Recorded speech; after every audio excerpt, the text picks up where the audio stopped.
কিন্তু তাদের সঙ্গে থাকবেন। মুন্সি নজরুল করিম যেখানেই যাবে আমরা সেখানেই যাব। মুন্সি নজরুল করিম মাঝিয়ে চলো, আমরা তোমার সাথে আছি। মুন্সি নজরুল করিম মাঝিয়ে চলো, খানাকুলের ছাত্র তোমার সাথে আছে। না, আমাদের তো সিদ্ধান্ত আছেই, চলছে, এবং একদিনে তো সব কিছু হয়ে যায় না। আমরা যেগুলো আপনাদেরকে বললাম যে খানাকুল 2 নম্বর ব্লকে গত সপ্তাহে আমরা একটা প্রোগ্রাম করেছিলাম। আজকে খানাকুল 1 নম্বর ব্লকের অন্তর্গত খানাকুল 2 নম্বর গ্রাম পঞ্চায়েতের ধরমপুরে প্রোগ্রাম করলাম, করে একটা বৈঠক করে সেটা পদযাত্রা করলাম। আমাদের যেটা মূলত যে আমরা রাজনীতি করা লোক, আমরা দীর্ঘদিন ধরে কর্মসূচি ছাড়া থাকতে পারি না, কেন রাজনীতিটা আমাদের নেশা। সেই জায়গায় দাঁড়িয়ে আমাদের সাথে যে আমাদের রাজনৈতিক সহযোদ্ধা যারা দীর্ঘদিন ধরে বিভিন্ন লড়াই আন্দোলনের সাক্ষী, সেই সকল যেসব কর্মী সহযোদ্ধা, তার সাথে যাতে আমাদের যে সুবর্ণদায়ী বা সমর্থক, তাদেরকে নিয়ে আজকে আমরা একটা আগামী দিনের আমাদের পথ চলা কী হবে তার দিক নির্দেশ নিয়ে একটা আলোচনা হলো, এবং তার সাথে সাথে আমরা আজকে একটা পদযাত্রা করলাম। এবং আগামী বিধানসভা নির্বাচন যেহেতু আসছে, সেই নির্বাচনে আমাদের কি ভূমিকা হবে এবং কিভাবে আমরা ওই নির্বাচনে এই যে রাজনৈতিক নির্বাচনী যে যুদ্ধ, তাতে কীভাবে আমরা লড়াই আন্দোলনকে সংগঠিত করব, সেই সব নিয়ে একটা আলাপ আলোচনা হলো। তাতে আমরা যেহেতু এটা ইনডোর বৈঠক, সেখানে আমরা 2 নম্বর ব্লকে করেছিলাম, আজকে 1 নম্বর ব্লকে করলাম।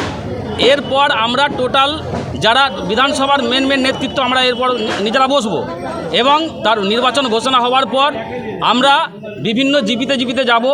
সেখানে যে সকল আমাদের নেতৃত্বরা আছে তাদের সাথে আমরা বসবো, বসে আমরা জিপি ওয়াইজ বুথ ওয়াইজ আমরা আমাদের যে রাজনৈতিক যে আমাদের পলিসি, আমাদের যে নীতি নির্ধারণ, সেইগুলো আমরা তখন করব।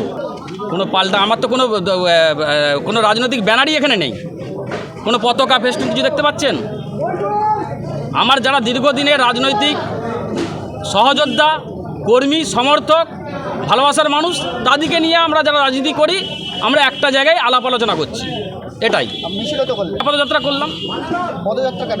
পদযাত্রার মাধ্যমে মানুষের কাছে যে আমরা আছি, আমরা খানাকুলের মানুষের সুখে দুঃখে আপদে বিপদে সবসময় আছি, আমরা সংগঠিত, আমরা খানাকুলের মানুষ, খানাকুলেই আমরা মরবো, খানাকুলে আমরা আজীবন থাকবো, আমরা আছি।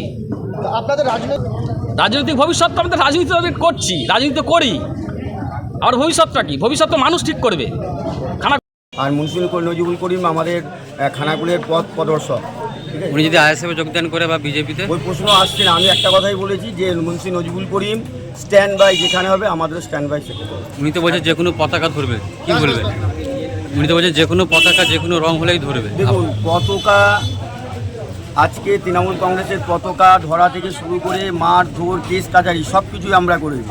আজকে আমরা তৈরি করে ফসল রোপণ করলাম, অন্যজন ফসল কাটবে, এটা কি আমরা তাহলে বোকা নয়? ফসল কাটতে দেব